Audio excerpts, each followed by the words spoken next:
MSB here, and it's time for a series sneak peek at a new format in the Hex Alpha, Tournaments. This feature is accessed by going to the Play Now button and then selecting Tournaments from the drop-down menu. Now, please remember, this is the alpha version of Hex, so this entire UI is definitely going to be redone. Of course, once you're ready to join a tournament, just hit the Join Queue button, select the deck that you want from the drop-down, and then hit Confirm Selection. You'll then be placed into a constructed queue, where you'll wait for 8 players to get together. Now, as I mentioned, since this is the alpha version of Hex, this only has the most basic of functionality. Cryptozoic have already said that they want to provide players with full access to many of the options that are surrounding a tournament, such as the format style, whether it's going to be a pauper or full card lists available, the prize structures, the number of people allowed, whether it's going to be multiple rounds, this is single elimination, so you can do double elimination, and plenty of other options that are going to be at your disposal. Once the 8 players have joined, you're automatically transported to the tournament lobby. Now, this is where you get to see the current standings and the records for each of the participants. It also shows a small place for the prizes. Obviously, since this is just alpha, there are no prizes currently for these tournaments. And then, the games start. Now, the format for this tournament specifically was a best of 3 for each match, single elimination. Now, for this tournament, I picked a pretty standard issue mono wild deck that's just meant to ramp up into big creatures as quickly as possible. I'll try to only go over the tournament highlights for this one, so you get to see the interfaces that are available, as well as a little bit of gameplay. Unfortunately, my first opponent seemed to be having some sort of technical difficulties, or he was possibly AFK, so we're going to be skipping over the first set of matches. In addition, a bug with a previous tournament that I had entered left my deck with 64 cards, and I could never save the deck back down to 60 cards, so unfortunately, this deck wasn't absolutely optimal. Once these bugs are cleared up though, here's where you would add in your sideboarded cards in an attempt to make your deck better at beating your opponent in the second and third games. I would assume that any alterations to your deck should by default be removed once the tournament is over. Once the timer stops, it's time to get into your next game. Now, again, my opponent for this match was unresponsive, so the first 2 games did by default go to me. Of course, I wasn't really complaining, getting a bye into second round isn't that bad of a deal at all. Both times I did have a decent hand though, so it would be likely that I could have gotten out of the gate pretty fast. Once you've won your best of 3, you get the standard victory screen currently, and then after this, you're sent back to the tournament lobby. I personally hope they keep much of this information available to people who have finished their matches, because many times you can see if somebody has gone 2-0, you can tell that they've got a pretty good deck, or at least the other person may have had a very poor deck. Likewise, if someone is done before you, then you know they're running a very fast deck. All of this information is very important as you go into the next match.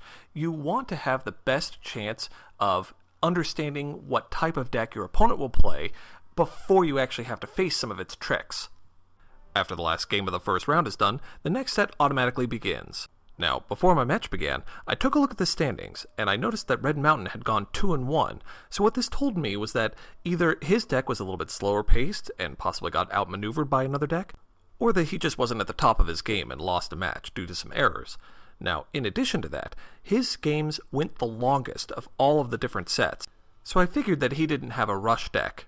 This meant that even though my mulligan didn't have any of my mono ramp, I did feel confident in the fact that I could possibly outlast to sort of a mid-late game by using my Wild Root Dancers and my Jaden and any additional resources that I picked up along the way to really supplement my army and eventually overwhelm whatever he brought to the table. Skipping forward in the match a little bit, I ended up pulling a Howling Brave and one of my Skirmishers. After he revealed that his deck was a Diamond Ruby inspired deck, I knew that my Skirmisher was going to be immune to most, if not all, of his CC attempts, and I could use my Wild Root Dancers to pump up my Skirmisher and just wait for Jaden to come out since he would likely also not have any flyers. After pumping both of my Root Dancers up to 4/4s, as well as double targeting my Skirmisher to get both sets of buffs, I ended up having a very strong force out on the field very early. Since my hero power allows me to heal, I didn't really fear any of his early game damage potential. In the end, my Skirmisher was huge, and there wasn't really anything that he could do about it, so I won the first game by forfeit. When the second game started, I ended up having an extraordinarily slow start. Not only did I not have any ramp, but I didn't have any mid-ranged cards either. So, unlike my first game, I didn't really have anything to build up off of. Luckily though, my opponent seemed to also have a very slow start, and so I was able to quickly overwhelm the board position. After some trading back and forth, the board state never got out of control, and so eventually I was able to bring out first one, and then two of my fists. This ensured that I had the firepower necessary to completely wipe out my opponent. The game ended in a forfeit, and I was 2-0 from the second match.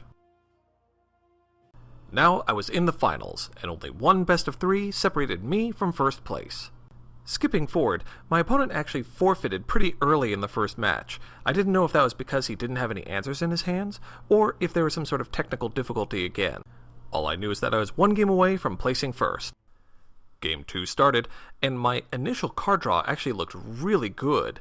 I had all the ramp I needed in order to pull out something very quickly, but unfortunately I did not have a threat. By the time I pulled one, my opponent had set up a pretty overwhelming board state. I could get through his flyer, but I knew that Eldritch Dreamer was going to be a massive headache. Worse yet, he dropped a second Eldritch Dreamer and a Menacing Grolk to finish me off. Once he had this full complement of troops out, not only did he have a pretty sizable board advantage, but he also had a massive card advantage as well. With no way to stop the Eldritch Dreamers, I ended up conceding the second match. Going into the final round, I'll let the in-game commentary take over. Okay, last game. So, it's a pretty scary run, that last one. Let's see here. I can't afford to keep this hand. It's decent, it has the resources I need, but I need to go faster than that. Oh, perfect. Wonderful. Okay, so Jadem, Howling Brave, and a Chlorophylla. If there's anything my last game taught me was that when this opponent's deck gets running, it's very difficult to disable it. So there was no way that I could keep a hand with no ramp in it. And I was lucky to not only get the ramp, but also get Jadem. Okay, so next resource, whatever. Obviously, I'm just going to start out with that Howling Brave. I'm hoping that my opponent doesn't have that Sapper's Charge that he showed in the first turn. It would only delay me, an extra turn, but that could be bad if he's got an Eldritch Dreamer in hand. Okay, so Thunderbird. That's fine. And nothing else. Okay, so let's see what we draw here. Okay, and Crash of Rhinos. Okay, well, that's definitely going to sort of sit by the wayside because I got to get my Chlorophylla out and then get my Jadem out in the following turn. So tap that, tap the Howling Brave, get the 3 resources, play the Chlorophylla, and I'm bumped up to 4. Next turn obviously will be another wild resource, and then Jadem. End out that turn. Okay, so turn 3. Obviously what he could do a lot of things. He could Buccaneer my Howling Brave. No, okay, Charge Bot. Perfectly fine. Go ahead and get a Worker Bot, that's perfectly fine. Not a problem. And yep, swing in for the 2, that's just fine. Okay. Once I get my Jadem out, obviously I won't really have to worry about anything more than a chump block, because I'll be able to beef it up on the turn that Jadem attacks. So even if you got out another flyer to double block it, that'd be fine. Okay. Not the greatest with additional resource, but that's fine. Yep. I'm not going to attack. Just skip past that. Generally, I like playing my cards, my troops, in the second main phase. Obviously, it means that you can't accidentally skip that second main phase, but that way, moving through your attack phase first generally has sort of a twofold effect. One, it makes your opponent not know what you're going to play with all of those resources that you have. Like if you have any combat tricks, like a Wild Aura or something, Wild Growth. And then, in addition, your opponent gets the least amount of time to recognize what you've got on the field. Okay, Eldritch Dreamer. Unfortunate, but expected. So, obviously, starting next turn, my opponent will get an extra card draw. Okay, and obviously he's not going to jump in with that Thunderbird because I'll just block it with Jadem.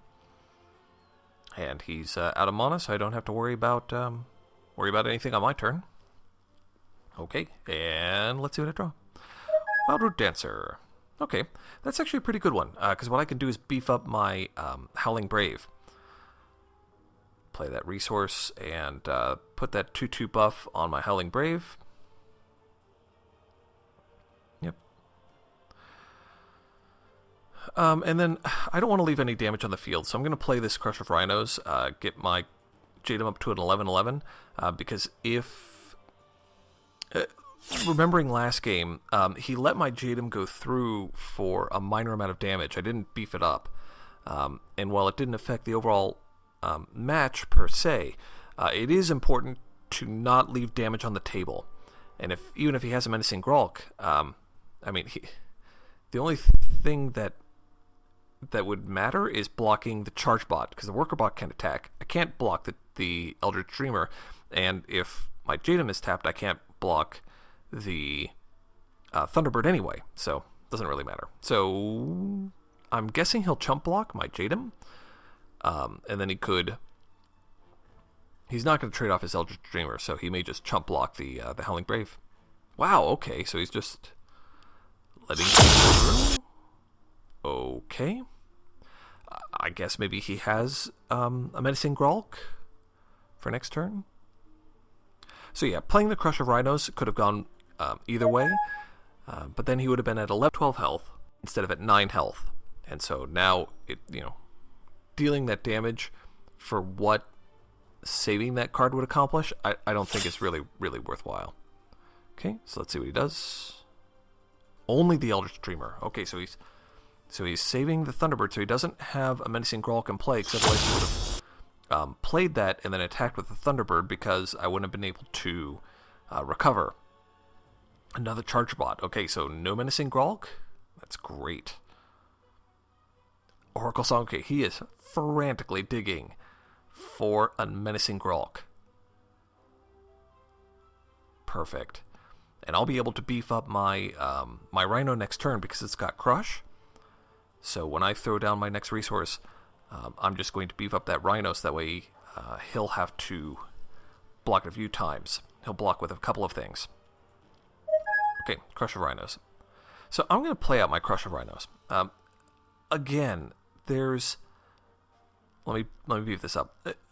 Following my same mental pattern from the last turn, holding the Crush of Rhinos in hand doesn't do all that much. I mean, I could save it, but I'm in a position where I can't really block any of his threats anyway. So whether they're Menacing Grolked or not, it doesn't really matter. Okay, yep, let's go ahead and attack with everything.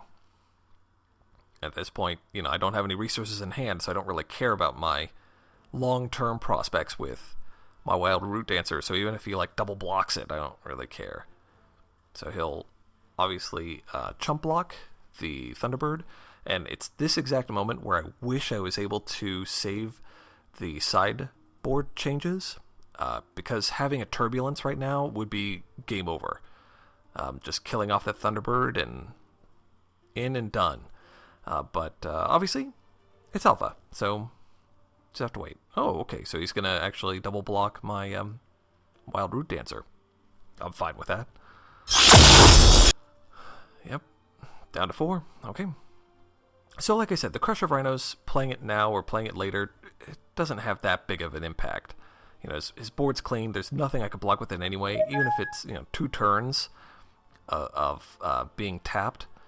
It wouldn't matter, because having those out on the field wouldn't do anything anyway. The only disadvantage is if it was Dinklerd or something, polymorphed. Okay, so he still doesn't have... Well, he could still have it and is playing on second main. Okay, so he drew a card, and... Menacing Grolk is the only thing that'll really save him here. Oh, he could also bounce him all my troops. Okay, Oracle Song. I think that's game. Let's just see if there's anything else that he plays. Because I'm thinking, yep, because he's delaying. So that's game. Passing the priority, end phase. Fantastic. So obviously he didn't pull what he needed, and I was just able to steamroll over him with some really fast ramp and big fat Jadem. Excellent. Well, let's just go ahead and pass this priority and get right to that combat stage. Attack in with that Jadam for the win. Oh, okay. So there's a forfeit. Fantastic. Victory. Wonderful. Well, excellent. That means, of course, that having won that match, placed first in the tournament, and that's not too shabby, given that Sapphire deck that I just faced. Excellent. Now, even though there were bugs that caused a couple of my matches to not work properly, understandable given that Hex is still in alpha, and even though there were no prizes to win, I still found myself really enjoying the tournament format much more than the simple head-to-head matches. Once Cryptozoic adds the system resources to allow us to set up our own tournaments with our own rules and prizes, this is going to be an amazing feature that will really make Hex stand out from the other digital TCGs. Thank you for watching. Be sure to let me know in the comments section below whether you'd like more Hex gameplay in my videos, as this one was a hybrid of gameplay and system preview. And of course, if you like the content, please take the time to subscribe. And, as always, I'm MSB, wishing you good games and good times.